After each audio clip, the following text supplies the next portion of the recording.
প্রিয় নবীর মোহাব্বতে দরুদ পড়িলে আরশে মহলে রহমতের দ্বার যায় গো খুলে।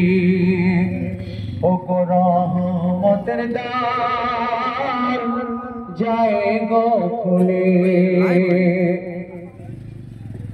এক ভক্ত ছিল প্রিয় নবীর অতি ভালোবেসে, পড়তো সদা দরুদ শরীফ নদীর তীরে বসে। ওই নদীবাসী রুগুন মাঝাকে সর্বদা আসিয়া ভক্তের মুখে দরুদ শুনে নিল যে শিখিয়া।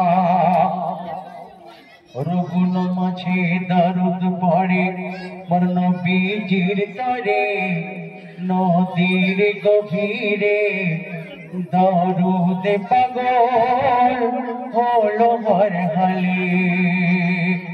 ও গো দরুদ পাগল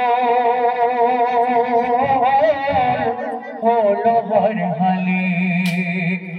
প্রিয় নবীর মোহাব্বতে দরুদ পড়িলে আরশে মহলে রহমতের দ্বার যায় গো খুলে। দরুদ শুনে গুগুন মাঝের আল্লাহ ভালো করে দিল, জীর্ণ শরীর বদলে তাহার সোনার বরণ হলো। কালক্রমে ইহুদির জালে সে ধরা যে পড়িল, ইহুদি হেসে মহল্লা সে তার বাড়িতে নিয়ে এলো। বাড়িতে এসে বিবিকে সে বলিতে লাগে, কাটো এর আগে আহার করো আজ উদর ভরে। ও গো আহার করো আজ উদর ভরে। প্রিয় নবীর মোহাব্বতে দরুদ পড়িলে আরশে মহলে রহমতের দ্বার যায় গো খুলে।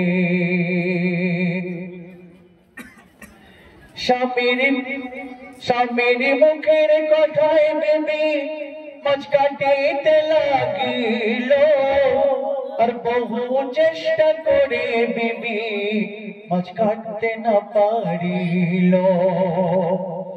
অবশেষে তেলের কড়ায় মাছ ভাজিতে যে দিল, আর গরম তেলে দরুদ বলে সে চড়িতে লাগিল। বলুন সুবহানাল্লাহ। স্বামী যখন বললে, বিবি আমরা জেলে জাতি, আমার এই মাছ ধরা জীবনে অনেক মাছ ধরেছি, এত সুন্দর মাছ পাইনি, তাই আজকের বাজারে এই মাছটা বিক্রি করিনি। আজকের আমরা এই মাছটা সবাই মন ভরে খাবো, প্রাণ ভরে খাবো। একে কেটে ভালো করে রান্না করো, মাছের কালিয়া করো, কোপ্তা বানাও, আজকের দিল ভরে খাবো।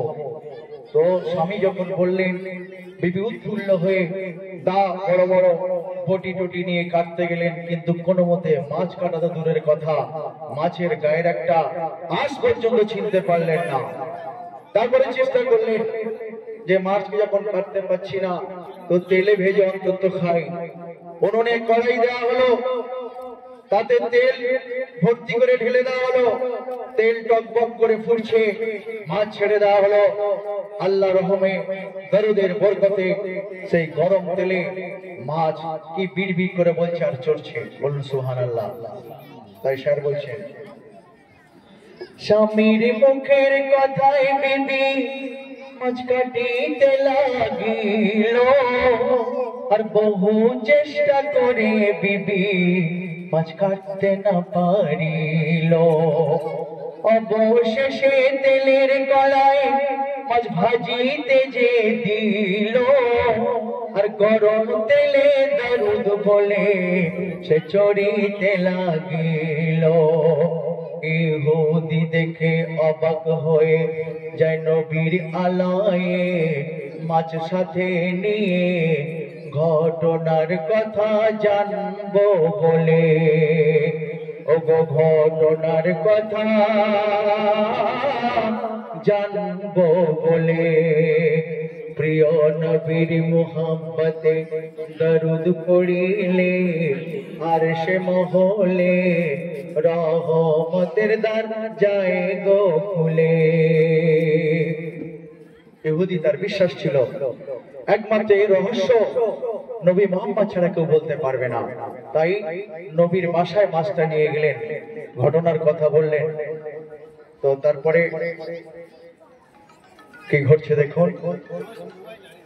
নবীর দোয়ায় আর আল্লাহর লীলায় মাছের জবান খুলে গেল, আর নদীর মাঝে নবীর কাছে সব বলিতে লাগিল।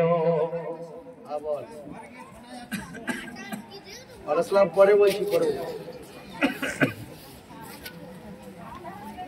নবীর দোয়ায় আল্লাহর লীলায় মাছের জবান খুলে গেল, আর নদীর মাঝে নবীর কাছে সব বলিতে লাগিল। মাছের মুখের কথা শুনে সবাই অবাক হয়ে গেল, আর 70 জন ইহুদি তথা কলমা পড়ে নিল। শুনে নেরে মেহেরুল রে দরুদে মাহি পড়ে নে, প্রিয় নবীর শানে শাফায়াত পাবি পরকালে। ওগো শাফায়াত পাবি পরকালে, প্রিয় নবীর মুহাব্বতে দরুদ পড়িলে আর সে মহলে রহমতের দ্বার যায় গো খুলে। ওগো রহমতের দ্বার যায় গো খুলে। ভাই এখনো যারা বাইরে আছি দয়া করে মেহরবানি করে মাজমায় আসি। খুব মূল্যবান বক্তা, আল্লাহর শুকর, আল্লাহর মেহরবানিতে আপনাদের এই জলসায় উপস্থিত হয়েছেন।